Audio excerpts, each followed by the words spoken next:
legs, silent healing obtained from Mashasu, and regeneration obtained from the swamp marsh salamander. Some days later, the Balak warriors lay sprawled on the ground, intoxicated from the festivities. The matriarch, along with another tribe's chief, sat atop Madam's head, raising their cups in a toast. Vikir sighed, observing the revelry around him. He couldn't help but wonder how many days had passed since the festival began.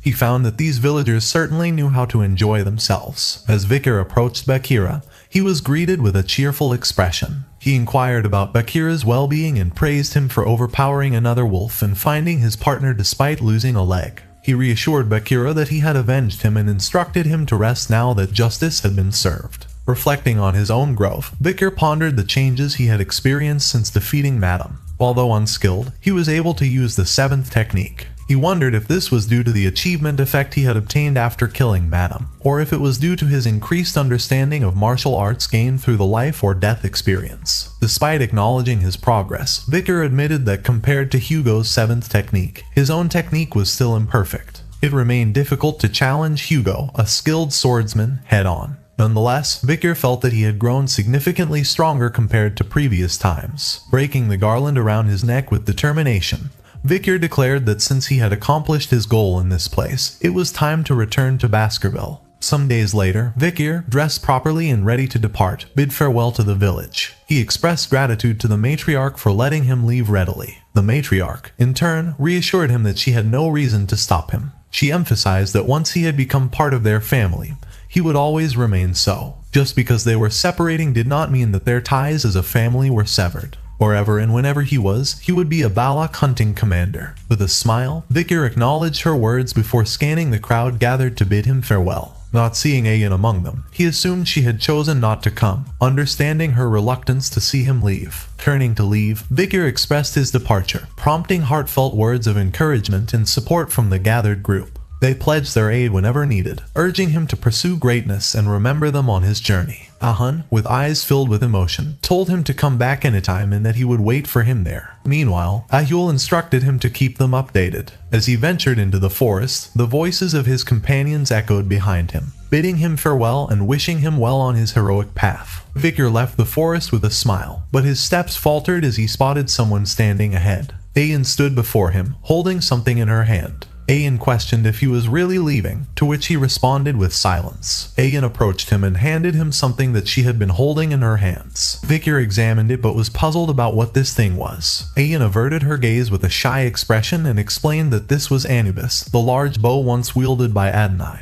which she had adjusted for him to use. Vikir wondered if this was why he hadn't seen her for the last few days. Ayan then surprised him once more, placing a choker around his neck. Vikir examined it and noted that the choker had a broken chain. Ayan explained that she had crafted it because he kept talking about bloodhounds during his collapse and subsequent sleep. She emphasized that he was not a bloodhound, since no matter what, a bloodhound wouldn't act like he does. She asserted that he was a wolf, and it was odd to see him dragged around by a chain. Vikir reflected on her words, touched by her thoughtfulness and understanding. His smile widened at her unexpected gesture of comfort. He began to express his gratitude, but before he could finish, Ayan grasped the chain of the choker, pulling him closer. Their lips met in a tender kiss, enveloping them in a moment of silence and emotion. Finally, after some moments, Ayan released him, and soon tears welled in her eyes. She turned away, walking back toward the village, her voice trembling as she spoke. She mentioned that she had heard it was a customary way to say goodbye in the Empire. Reflecting on their past, she remarked on how Vikir had once been weaker than her, but noted his substantial growth since then.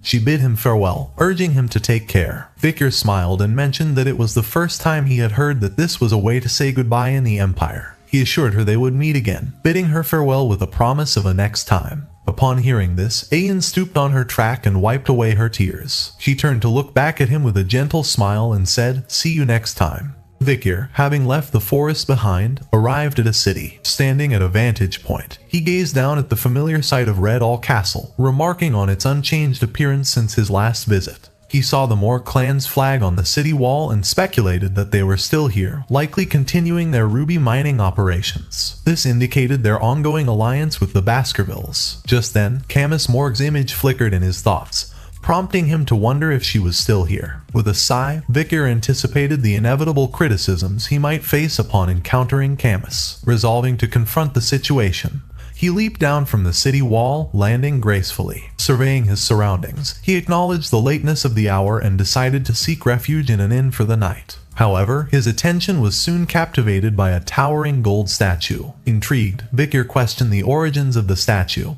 considering the substantial effort required for its construction and the need for approval from both influential families. He pondered whether Hugo had sanctioned its creation. His musings were interrupted by a guard's stern voice, admonishing him for approaching the hero's statue. The guard issued a stern warning, cautioning him against any attempt to tamper with the gold statue. He advised him not to touch it and to merely observe from afar. Intrigued, Vikir turned his attention to the guard and questioned whom he was referring to as a hero. The guard was visibly surprised and asked Vikir if he was a foreigner, and really didn't know whose statue it was. His eyes gleamed with admiration as he expressed astonishment at the fact that there were still people within the Empire who didn't know about the hero, and as someone who was there when it happened, the guard found himself unable to hold back. The hero had the power to slay countless barbarians with a mere sword, not to mention his chivalry and fortitude when he plunged into a deadly situation. He saved the weak and beloved daughter of the Morg family, and his sacred sacrifice bought time for the joined forces to escape while he bravely fought against the large monster. Overwhelmed by the emotional resonance of the hero's tale, the guard explained how the Morg family, in gratitude, had carved the gold statue.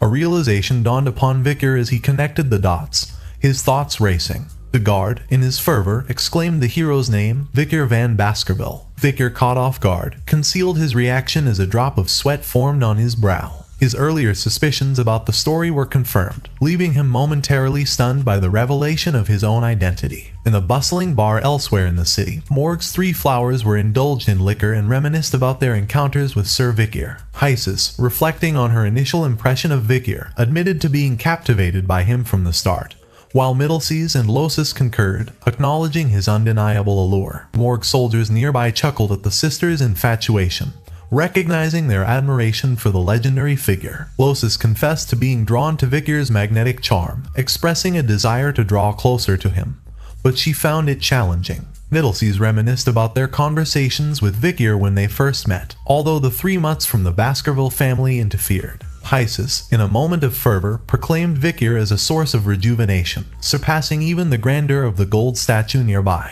Meanwhile, Vikir sat at a distance, contemplating the stark differences between his recollections and the current reality. He pondered whether the accomplishments attributed to him were, in fact, the result of Adolf Morg's actions and the combined efforts of others. However, he acknowledged his confrontation with the madam at the end, and the valuable information gleaned through the conversations of the Morg sisters. Lost in his thoughts, Vikir recalled the events from 2 years prior when his disappearance had fueled Hugo Le Baskerville's fury, leading to multiple confrontations with the Morg family. Despite the significant compensation offered by the Morgs, Hugo's anger didn't subside. Vikir acknowledged that it was understandable as he had lost a useful bloodhound. Moreover, the compensation received from the Morg family wasn't satisfactory. Isis expressed longing for Vikir, stating that if he were still alive, they would have made a great couple. Middleseas followed by asserting her own superiority and winning him over. Losis tried to intervene, suggesting that all 3 of them could date him. As the Morg sisters continued their banter, Vikir's patience wore thin.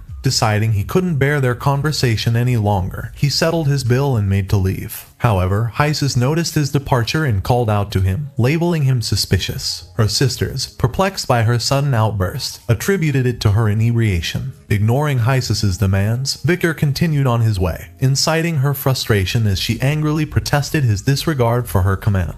Isis, fueled by anger and frustration, unleashed a binding spell, causing veins to sprout from the ground in an attempt to ensnare him. However, Vikir displayed remarkable agility, swiftly evading the numerous vines, leaving everyone in the room stunned by his nimble maneuver. As Vikir gracefully landed on the ground, he found himself surrounded by individuals wielding weapons and spells, their attention fixed on him. A Morg mage demanded his identity, ordering him to remove his hood. Vikir felt that things were getting annoying, but it didn't matter as he was going to inform the Baskerville family of his return anyway. With a calm resolve, he lowered his hood, revealing his face to the astonished onlookers. The faces of the Morg 3 flowers flushed with surprise and admiration, exclaiming in awe at his appearance. However, their initial fascination quickly turned to confusion as a Morg mage noted the discrepancy between Vikir's expression and the statue's likeness, as well as his distinct red eyes and black hair. Realization dawned upon the Morgue sisters as they pieced together Vikir's true identity. With incredulity and disbelief, they uttered his name in unison, Sir Vikir. The following day, as Vikir prepared to depart from the city, the Morgue Three Flowers approached him. Hysus suggested he could have stayed in the fortress's VIP room,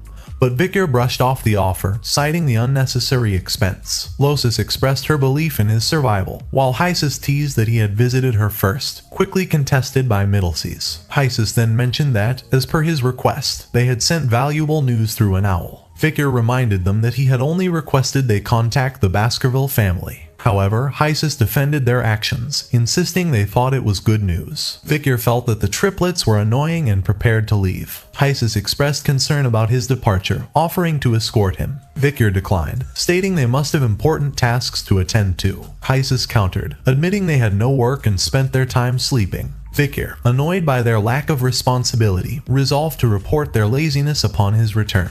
As Vikir prepared to depart, he couldn't help but inquire about Camus Morgue's well-being, noticing her absence. Hysus relayed Camus's current status, explaining that she was deeply engrossed in closed-door training.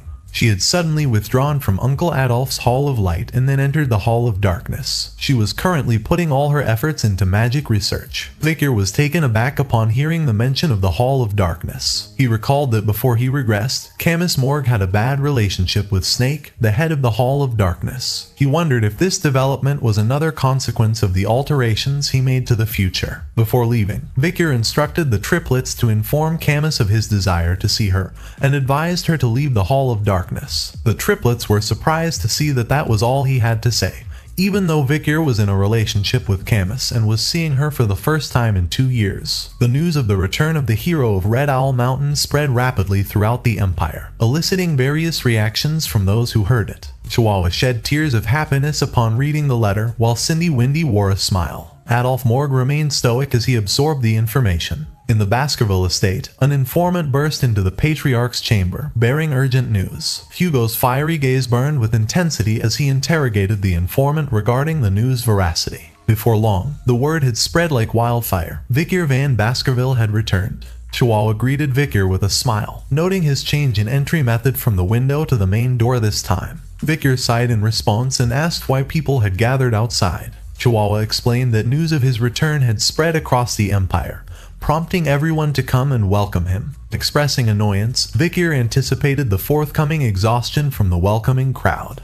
Just then, Pomerian entered the room, calling out Daddy. Vikir corrected her gently, stating he was her uncle. Pomerian proudly presented a dead mouse to Vikir, excitedly showing off her catch. Vikir, amused, cautioned her about the dangers of the Black Death, despite the mouse being a cute rodent. Turning back to Chihuahua, Vikir inquired about the resolution of issues within Underdog. Chihuahua credited the successful resolution to Vikir's introduction of Cindy Wendy, noting her exceptional competence. However, Chihuahua mentioned a case that even Cindy Wendy couldn't crack, leaving no leads. Chihuahua presented a document detailing the alarming trend of children disappearing from the slums in recent years. These abductions lacked ransom demands or any trace of involvement with the black market, leaving the motive unclear. All the children had disappeared without a trace, ruling out the possibility of it being the work of monsters. Despite the absence of physical evidence, Chihuahua suspected that there was a single perpetrator behind these vanishings. Suddenly, he noticed a furrowed brow as he perused the document and called out to him, puzzled by his reaction. Vikir, lost in thought, drew parallels between this children's disappearance case of Underdog City and the one he was once framed for. However, he remembered that it happened several years later. He contemplated a potential connection but was interrupted by Pomerian's excited exclamation. Pomerian drew their attention to the previously deceased mouse, now miraculously alive. Vikir and Chihuahua were both left astonished. Vikir questioned her, wondering if she had brought the mouse back to life. Pomerian gleefully admitted to doing so. Vikir speculated about the possibility of Pomerian's act being a form of voodooism, tapping into mana from another dimension. He queried her about when she discovered this ability. Pomerian nervously counted on her fingers, revealing that it had been a few nights prior, and that she had learned by observing the tribe's people. Vikir's thoughts raced as he pondered the implications of her newfound abilities, particularly if they involved acquiring black and evil spirit magic. In the Baskerville and Morgue families, renowned for their genius, children needed to be at least 8 years old to wield magic. Yet, compared to them, Pomeranian, at 5 years old, demonstrated mastery over another dimension, a feat difficult to sense. This marked her as a magical prodigy from the Baskerville family, albeit with proficiency in black magic. Vikir couldn't help but wonder how Hugo would react if he found out. He imagined his fury upon learning of her ability to wield black magic and her lineage tainted with barbarian blood. He pictured Hugo ordering Pomeranian's immediate execution. Vikir decided that it would be best to keep Pomeranian away from him. Just then, a pigeon arrived at the window, delivering a letter. Chihuahua's shock upon reading the letter was palpable, and he called out to Vikir, informing him that something bad was going on. Vikir demanded to know what was wrong. Chihuahua attempted to convey news about the main house and the patriarch, but struggled to articulate his thoughts clearly. Sensing his distress, Vikir urged him to speak slowly and calmly. Finally regaining composure, Chihuahua revealed the troubling news. The patriarch would soon arrive in Underdog City. In Deputy Consul's office, Chihuahua and head butler Rodwell stood silently on opposite sides while Vikir and Hugo faced each other, the room heavy with tension. After a moment of silence, Hugo broke the deadlock, acknowledging Vikir's return. Vikir confirmed his presence, and Chihuahua breathed a sigh of relief, grateful for the breakthrough in communication. Mindful of Pomeranian's safety, Vikir had hidden her in the adjacent room before Hugo's arrival, hoping to avoid any complications. Hugo inquired about Vikir's activities during his absence. Vikir explained that he had spent time recuperating with the barbarians in the forest. During that time, he had pretended to be friendly and had gained insight into the barbarians' ways. He had also devised a plan to eradicate them. Intrigued, Hugo asked Vikir to elaborate on his strategy. Vikir revealed that he intended to exploit the barbarians' dependence on the Empire's industrial goods. The barbarians highly valued items such as cheap glass orbs, woolen products, and basic commodities like vegetables and grains, considering them precious. Vikir proposed that by leveraging these goods, they could effectively subdue the barbarians. Hugo, however, questioned the approach, arguing that it sounded more like trading than suppression. Vikir countered, emphasizing that the barbarians would perish as a result of their reliance on these goods. As Vikir's gaze took on a sinister edge,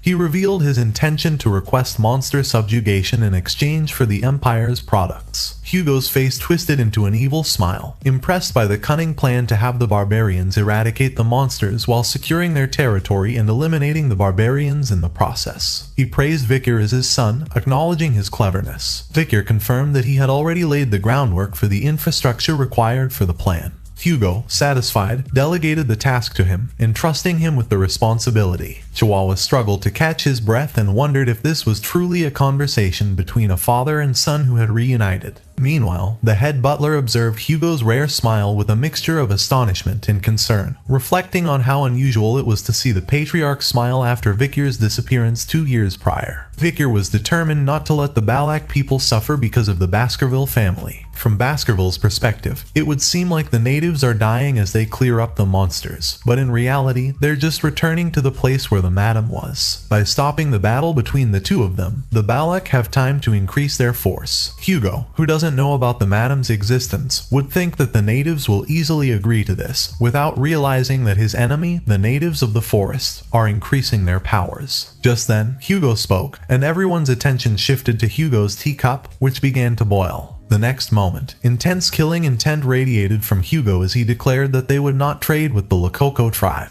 He instructed them to take note, as he was going to annihilate that tribe. Chihuahua's soul almost left his body under intense pressure, while Vikir remained composed and acknowledged his command. Internally, he wondered if Hugo still held a grudge against the Lakoko tribe, which was one more reason why he should not let Pomeranian meet him. Hugo calmed down and expressed regret that all he had been doing after meeting his son after a long time was blabbering bad things about the barbarians. He urged Vikir not to go overboard on the front line again. After he had saved Morg's daughter and gone missing, they had been able to obtain great diplomatic benefits from Morg's. When the imperial family heard about this moving story, they had to think highly of the Baskerville Knights. However, for a father who had lost his son, all that was meaningless. Obtaining things in exchange for losing a child was worthless, so he advised Vikir not to overdo it from now on. Vikir, however, perceived Hugo's words as mere pretense. He recalled the night before his regression when he escaped after being framed. He remembered the feeling of being stabbed in the back and the cold stares from the bloodhounds with whom he had shared joys and sorrows. At that moment, he realized he had been abandoned by his master. Vikir's thoughts churned with unresolved emotions as he lamented the fact that he wasn't even given a chance to explain himself. He vowed not to let Hugo's pretense dull his resolve. As lightning cracked in the sky, Vikir expressed gratitude to his father for his concern. Suddenly, the room's door swung open,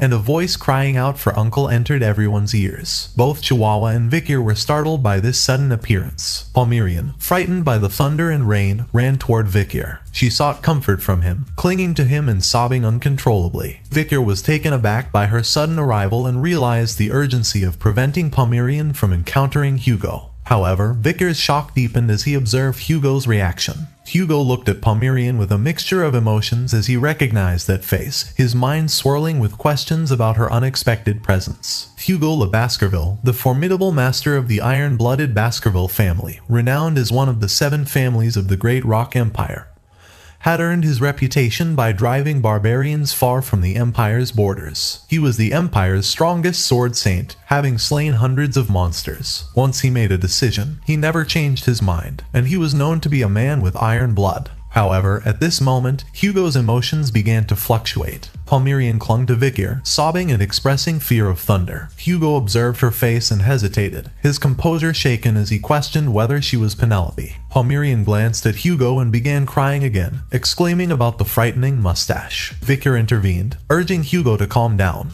He explained that he had brought the child, initially mistaking her for one of their own due to her red eyes. However, further investigation revealed her origins in one of the border tribes, indicating she was not a family member. Hugo regained his composure and accepted his mistake. He admitted that Penelope couldn't be that young if she were alive, so he decided to leave, expressing weariness. Vikir bid him a safe return, and he was initially shocked to think that Hugo, who possessed the soul of a swordmaster, was that shaken up. This confirmed Vikir's suspicion that something was going on. Before departing, Hugo turned back and instructed his son to attend the grand banquet the following day. Chihuahua was stunned by the invitation as it was an exclusive dinner reserved for only a select few of the closest descendants. It was the dream of all Baskerville members to attend. Vikir, acknowledging his father's command, assured him of his presence at the banquet. However, before leaving the room, Hugo cast one last glance at Palmyrian. At night, Vikir lay down on the floor near his bed and found that the comfort of a hot shower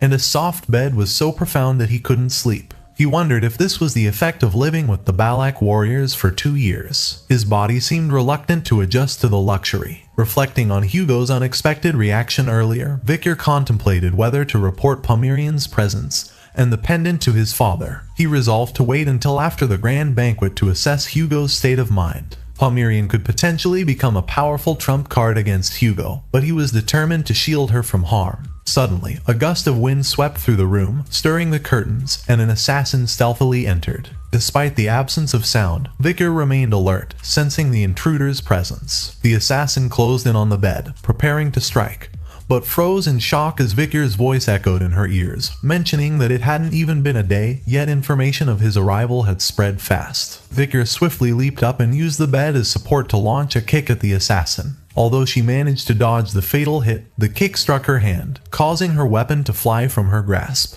Without hesitation, Vikir moved to end the confrontation, but the assassin pleaded for him to wait and confessed that it was all just a joke. Fixing her with a cold stare, Vikir recognized her identity and cautioned her to seek an audience next time, as he might have mistakenly killed her just now. The assassin remarked on his peculiar habit of disguising his pillow as himself and sleeping on the floor, noting that he hadn't changed despite returning from the dead. The assassin removed her mask, revealing none other than Cindy Wendy. She addressed Vikir by name, acknowledging that it had been a long time since they had seen each other. Despite Vikir's distress and urging her not to make a scene, she ignored his remark. Cindy continued mentioning how he had sent Secretary Chihuahua after her, and she asked if he knew that she wouldn't take the $10 billion. Vikir mentioned that he had taken her ability to generate wealth for capitalists, build trust, and ultimately squander it all in his decision-making. Cindy Wendy expressed that his remark was rude and asserted that as a financial planner who solely received commissions, she claimed credit for preventing Judy from losing the $10 billion he had given her. Vikir clarified that he had assigned bodyguards to Judy to safeguard the funds, including a finance expert tasked with handling potential issues. Cindy expressed disbelief, noting that the bodyguards never interfered with her. Vikir explained that he had instructed them not to approach her, leaving Cindy stunned by the revelation. It made her realize that she had been dancing in the palm of his hand from the beginning. Vikir redirected the conversation, inquiring about the requested information. Cindy then took out some disorganized documents containing the desired data. Vikir glanced at the documents with disbelief and noticed that her personality had changed a bit since 2 years ago. He advised her to submit documents in a folder next time. Keeping his promise, he granted her participation in the trade with the natives. Cindy smiled and agreed to address him as boss from now on. Vikir knew that these documents contained information about the people attending tomorrow's banquet. He was already aware that he would be invited to the grand event due to his significant contributions. Vikir skimmed through the first document concerning Hugo le Baskerville, the patriarch of the Baskerville family, holding the title of Marquis and boasting the prestigious rank of Swordmaster. However, he found no need to delve further into information regarding Hugo. Turning his attention to the second document, Vikir discovered the list of attendees. Among them were Bastontrier le Baskerville, a commander of the Pitbull Order and a senator holding the status of Count, renowned for being the highest-ranked graduator in military prowess. Additionally, there was Great Dane le Baskerville, another commander of the Mastiff Order and senator, also holding the title of Count, with similar military prestige. Notably, both were half-brothers of Hugo le Baskerville, with differing dispositions. Vikir was surprised to see that both of them were attending the banquet, as they don't usually participate in internal house events, so he began to question their sudden presence there. Cindy Wendy suggested they might be trying to meet the young legend of the Baskerville clan who had returned from the dead, perhaps to recruit him into their own orders. Contemplating the implications, Vikir anticipated a tiring day ahead. He perused the next document detailing Osiris le Baskerville's attendance. Osiris held the rank of Viscount and was Hugo's eldest son, positioned as the first in line for succession. Cindy Wendy remarked on Osiris's striking resemblance to Hugo, noting his exceptional swordsmanship, which rivaled that of the 7 counts. She also mentioned his imminent elevation to the rank of Swordmaster. Reflecting on his past observations of Osiris, Vikir recalled him as aloof and distant, showing little regard even for his own subordinates, let alone his younger siblings of the direct bloodline. Cindy Wendy speculated that excluding Patriarch and 7 counts, Osiris was strongest within the Baskerville clan. She questioned Vikir whether it was true and who was stronger between him and Osiris. Vikir brushed off the inquiry, warning against attempting to gauge their combat abilities. Moving on to the next document, Vikir expressed surprise at the inclusion of Settle Baskerville, who was reportedly undergoing isolation training. Settle held the rank of Shadow Count and was Hugo's second son, positioned as second in line for succession. Vikir pondered on Settle Baskerville, noting his lack of talent in swordsmanship compared to his older brother, and that he was rather weak from a young age. Set's personality differed from other Baskervilles. He was gentle and kind. When he was younger, he was persecuted by Hugo for his weakness. Vikir recalled the time when the Bloodhounds, who were dying and thought of as trash, Set was the only one who cried for them. He was the only person Vikir respected in the Baskerville family. As he examined the next documents, Vikir slammed them down on the table, surprising Cindy Wendy. She questioned why he was only briefly looking at them when she had invested effort into investigating. Vikir responded cryptically, mentioning that he knew the individuals mentioned very well. A sly smile covered Vikir's face as he anticipated the intriguing events that would unfold at tomorrow's grand banquet. Vikir arrived outside the banquet hall, pausing for a moment before pushing open the door. Inside, he found all the participants already seated at the dining table. Asserting his presence, Vikir announced himself as Vikir van Baskerville, attending the grand banquet as per the Patriarch's orders. All eyes turned towards him as he spoke. After a brief acknowledgement, Vikir bowed and expressed gratitude for the invitation. Hugo, with his luminous gaze, welcomed him and invited him to take a seat. As the banquet commenced, the guests began partaking in their meals, enveloping the room in silence. The tranquility was broken by the commander of the Pitbull Order, Boston Terrier le Baskerville,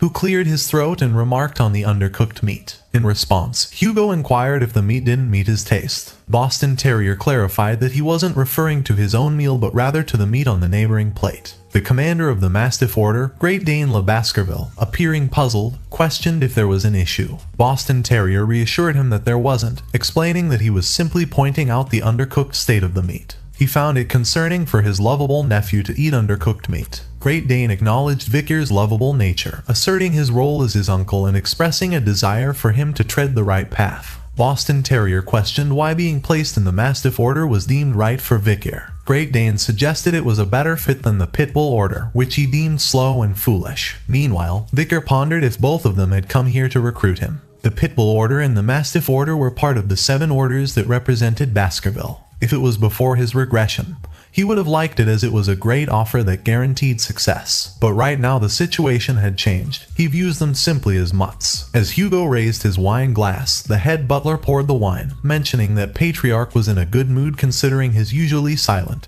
and aloof younger brothers were now showing affection to the young master. Vikir observed the situation, noting that the head butler always interprets things positively, while Hugo finds it amusing when his brothers fight. Boston Terrier turned to Vikir, inquiring about his exploits in the La Rouge et La Noire mountains over the past 2 years. He sought tales of battles with barbarians and monsters, eager to hear his experiences. Great Dane echoed the sentiment, expressing concern for his safety in the perilous forest but also curiosity about his nephew's growth. Hugo intervened, reminding his brothers to let Vikir eat in peace before bombarding him with questions. Great Dane and Boston Terrier both insisted on questioning Hugo about Vikir's growth. However, they recoiled in fear when Hugo sharply ordered them to stop. Standing up, Hugo adopted a cold tone, emphasizing his aversion to repeating himself. Boston Terrier apologized, while Great Dane fell silent with a grunt. Seizing the moment, Vikir rose confidently and asserted that proving his achievements wouldn't be difficult. Hugo acknowledged his long journey and expressed concern about his potential fatigue from visiting the drill hall. Vikir reassured him, stating that he was fine.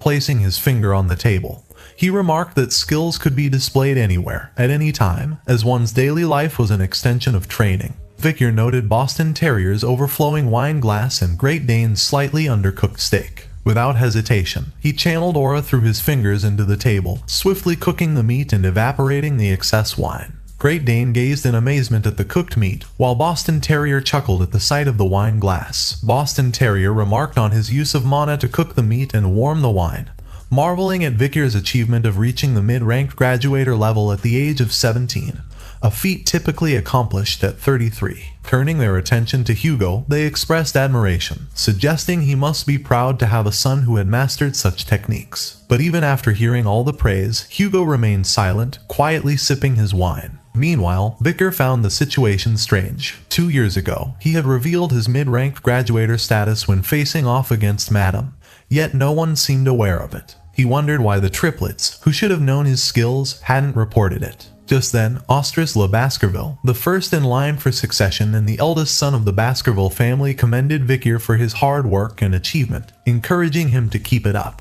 Vikir thanked his elder brother respectfully. Internally, Vikir was taken aback, questioning Osiris's unexpected praise. As the first successor in line for the Baskerville family and someone who closely resembled Hugo, Osiris's commendation felt significant to Vikir. He couldn't help but wonder if Osiris was evaluating him for some purpose. Just then, Set Le Baskerville, the second in line for succession and the second oldest son of the Baskerville family, remarked on the rarity of Osiris praising someone and smiling so openly. Set also noted that he had a poker face like Osiris. However, after receiving no response from Vikir, Set asked him if he didn't recognize him. Vikir assured Set that he was aware of his identity. Set smiled warmly, explaining his frequent visits to the medical wing or isolation training hall due to his weak constitution. He mentioned that his training hall was close to Underdog, where Vikir served as the deputy consul. He expressed his intention to visit him soon to learn about his experiences in the forest. Vikir realized that Set's bright attitude, which was unlike that of a Baskerville, hadn't changed. During the fall, he had served under Set, so there were moments when they were together. Amid the chaos of battle, Set was the only one who comforted the fallen bloodhounds. Set had even comforted him, who was drenched in blood, wandering around the battlefield. Even when he was wrongly accused, Set stood by him and defended him until the end. Set's warm acknowledgement brought a sense of relief to him, and for Vikir,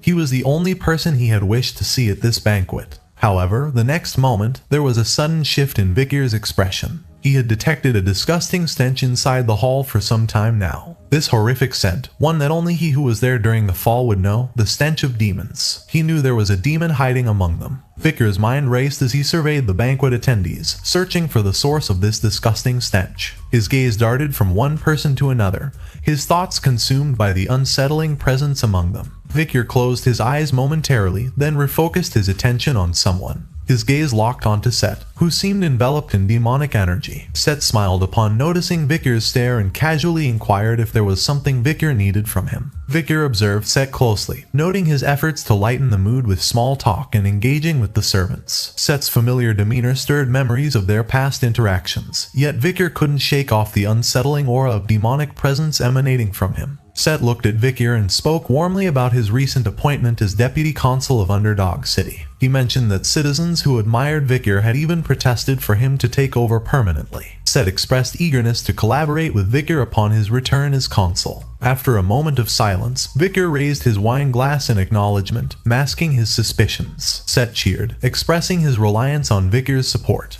Just then, Vikir noticed that he couldn't see Set's reflection in the glass. A chilling thought crept into his mind. Could it be that Set was already dead, and his body was now possessed by a demon? Despite the urge to disclose his suspicions in front of everyone present, Vikir reasoned that it wasn't the opportune moment. If he did so, he would be asked to provide proper evidence. Therefore, he resolved to gather evidence before taking any action. Set, maintaining his smile, queried Vikir about which order he was going to join. Meanwhile, Vikir was trying his best to endure the suffocating smell. Set continued and reminisced about his admiration for the Doberman Order's uniform during his youth. But just then, Ostris interrupted and urged him to focus on finishing his meal rather than indulging in idle chatter. Set was taken aback by Ostris' sudden intervention and looked at him in confusion. On the other hand, Vikir felt grateful for the interruption and silently thanked Ostris for freeing him from the unsettling smell. Hugo then directed the conversation towards Vikir, inquiring about his satisfaction with the meal and inviting him to the main house for a discussion.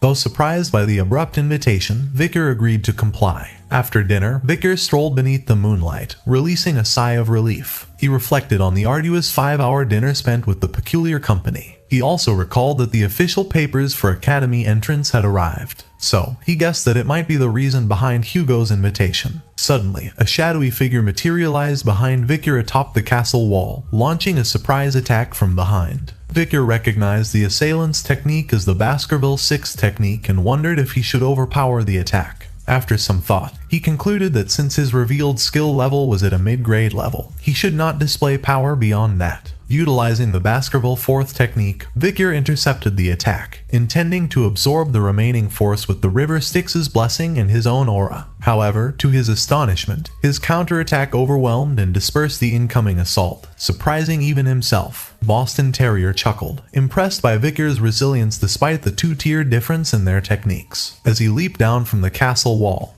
he commended Vikir's growth and turned to Dane, questioning whether he agreed. In response, Great Dane emerged behind Vikir, rebuking Terrier for swinging his sword in the main house. He condemned the act as barbaric and warned Terrier of the consequences, remarking that if Hugo knew about this, then at the very least he would be on probation for several months. Boston Terrier defended his actions as an expression of uncle-like concern for his nephew's safety, insisting that he adjusted the attack to ensure Vikir remained unharmed. He then told Great Dane to go his way and stop interfering with pit bulls. Great Dane questioned when Vikir belonged to pit bulls, asserting that he was clearly part of the Mastiff Order. Moreover, he couldn't let his precious nephew join punks like them. Their banter escalated, with the Boston Terrier mocking the Great Dane for crying to be saved when he gets a small cut on his paw, while the Great Dane mocked him for being chunky, suggesting he wouldn't have any flesh to get cut. The confrontation intensified as they both expressed their willingness to compete for Vikir's allegiance, each claiming to do so for his well-being. Meanwhile, Vikir, feeling annoyed by the squabble, made his exit, finding their bickering bothersome. Reflecting on the earlier attack, he felt that it wasn't that strong. Despite facing the 7th count's strongest attack, the highest grade graduator's Baskerville 6 technique, he remained confident in his abilities. He was also the highest grade graduator, but he knew the 7th technique. And with the addition of the River Styx's blessing and the demonic sword Beelzebub, he mused that he could easily contend with at least one count. But he soon changed his thought and felt that he could go against 2 now. His thoughts were interrupted as he found himself face to face with the Baskerville triplets. The triplets poised their hands on their swords, ready to draw them from their sheaths. Vikir felt a surge of anger at their audacity, even after knowing the difference between their powers. Now, he had only one choice left, and it was to kill the bloodhound who bared their teeth without knowing their place. However, his fury dissolved into confusion as the triplets unexpectedly knelt before him,